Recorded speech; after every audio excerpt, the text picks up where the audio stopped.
Welcome to the Love Your Story podcast. I'm your host, Lori Lee, and you're here today for a quick chat. That is one great inspirational idea in 15 minutes or less. Today's show is about reframing happiness, so stay tuned for a quickie discussion with Cortney McDermott, author of Give Yourself Permisson, as we explore this idea of shifting the way that you think about happiness so that you can more easily find it. Stay tuned.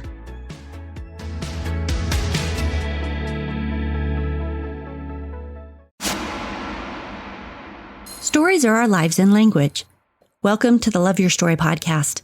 I'm Lori Lee, and I'm excited for our future together of telling stories, evaluating our own stories, and lifting ourselves and others to greater places because of our control over our stories. This podcast is about empowerment and giving you, the listener, ideas to work with in making your stories work for you. Story power serves you best when you know how to use it.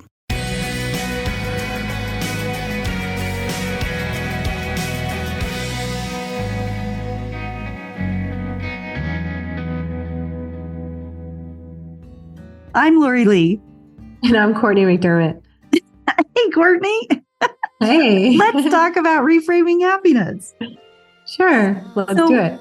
Let me kick it off with this thought. In The Wizard of Oz, Dorothy goes on an adventure to find her way home. She heads out on this path on the yellow brick road, and she's searching. Along her path, she has the support of the Good Witch Glenda looking out for her. She has companions who are learning along the journey also. And in the end, she finds that no one else, no wizard existed who could do it for her. I think in a way that we all take this journey. We are told, no, let's actually say sold. We are sold all day long that we need this product, that promotion, this coach, this corner office, and then we will be happy. But you point out in your book, quote, if the something or someone isn't pointing back to yourself, then it simply won't work, unquote. Take us there. What are your thoughts on this? That's actually one of my favorite lines from this book because lots of times, we just fall into that delusion of like, I'm going to get my answers outside. And even though we know, and all our greatest spiritual traditions tell us the same thing, we know that the answers are inside. We know that the enthusiasm we're after is in us. We know that the wealth we're after is in us. We know that the intuition, the intelligence, it's in us. And yet the tendency to get distracted, like we were talking about in our last episode, is so strong. And so, my belief is that if whatever the resource is, if it isn't guiding you back to that intelligence that exists within you, then it's missing the mark. And that's really, when we talk about even happiness, because we're not just sold that someone else has our happiness, whether that's a relationship or a coach or like whatever it is, but we're also sold this very specific idea of what happiness is supposed to be.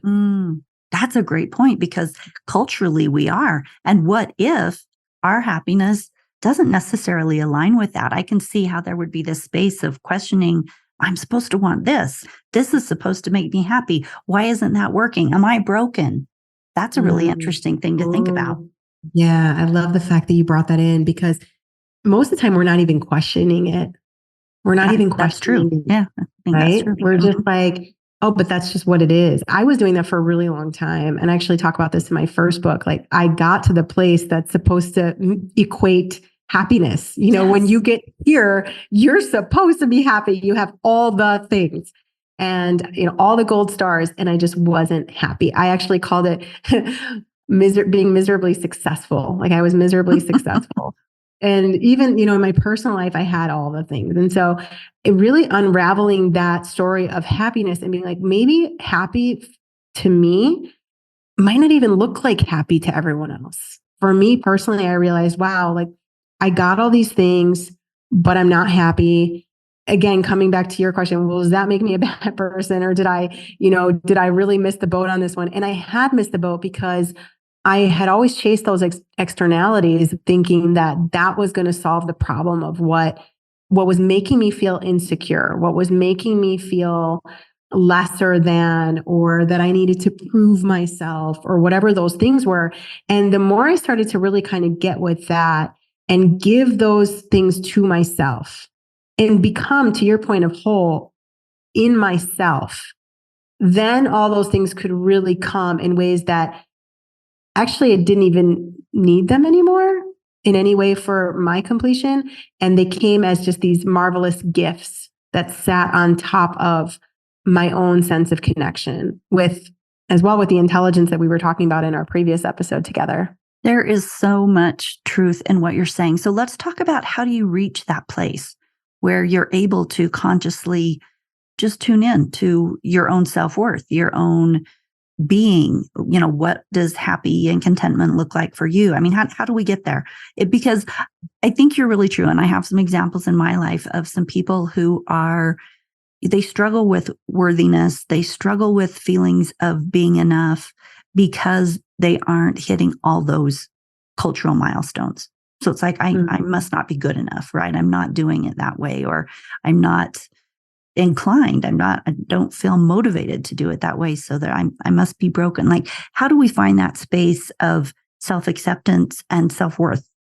One of the things that I would recommend is really starting to lessen the distractions that you have. And you and I talked about this in our last conversation, our last podcast conversation, of how to really start moving away from everything that's distracting you from what you want for yourself.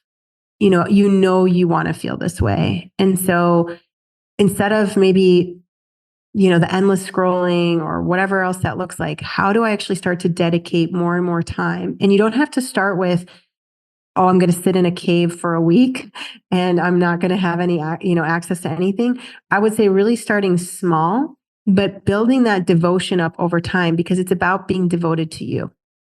And I don't mean this obviously in a selfish way. I mean this in the least, like or maybe I should say selfish, like you're really focused on the self so that you can experience all that is possible through these other relationships or things that can support you. But it's really about, for me at least, it's been about, I've got to lessen those distractions. I've got to get quiet, but not in a forceful way, like easing into it and just saying, okay, I'm going to go there and I'm going to start to become much more devoted to myself than an image of myself or something that I thought was what it should look like. Okay, so in your book, you share a story of when you were young that you were often told to smile and to not be sad and to think positive, but that you were like a super melancholy child. And so they were always confused, and you were feeling pain and discomfort, and you'd just stare out the car window and you'd cry about things. And there was all this depth of feeling in you.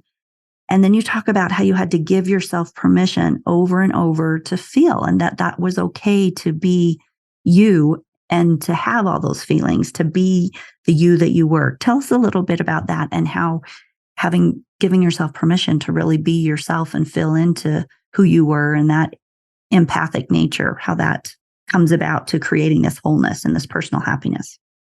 Yeah, I love that you're bringing this up, because, when I talk about sitting quietly, I don't necessarily mean, obviously, like sitting down.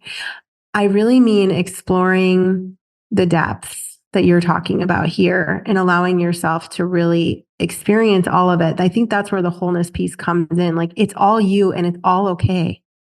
Like, even the parts that you think are super dark or you don't want other people to see or whatever, it's actually it's okay. It's okay. And the more we actually give ourselves that permission, we start to integrate those parts of ourselves that we've sort of, kept out there, which is one of the main reasons why we numb, why we distract with things too, because we're just like, oh, I don't want to face that. I don't want to look at it.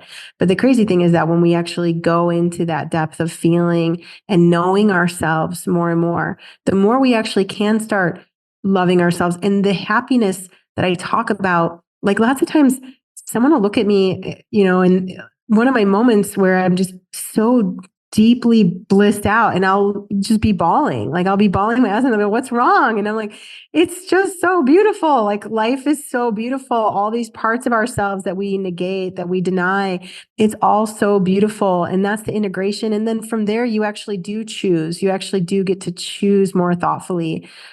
So that acceptance of self becomes real to happiness, right? This is what I'm hearing. If we're summarizing, the acceptance of who you are fully, that it's all okay. And I think if we do that, that we become okay with our self-worth, right? Like we sense our self-worth when we quit judging how we feel. Do we have too many feels? Are we doing this wrong? Are we doing that wrong? When you say all those feels are legitimate and okay, then there's less judgment about worthy or not worthy, right? Right, exactly. I really believe that, again, here we come into just how brainwashed we've kind of been into thinking that it needs to look a certain way. Instead, really allowing ourselves, well, like my way is not that way. Just like we were talking about at the very beginning of maybe happiness to me doesn't look like happiness to everyone else. Okay, wait a second, stop.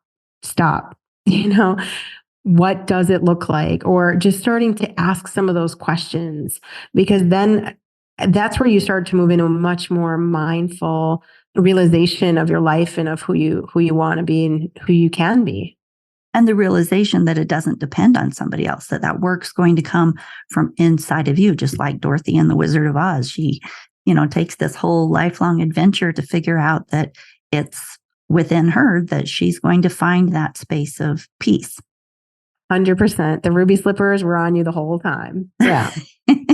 So in your book, you say, quote, aligning your ego to the divine truths in you is like a constant, spontaneous enlightenment that does not rely on anything or anyone outside you for its fulfillment.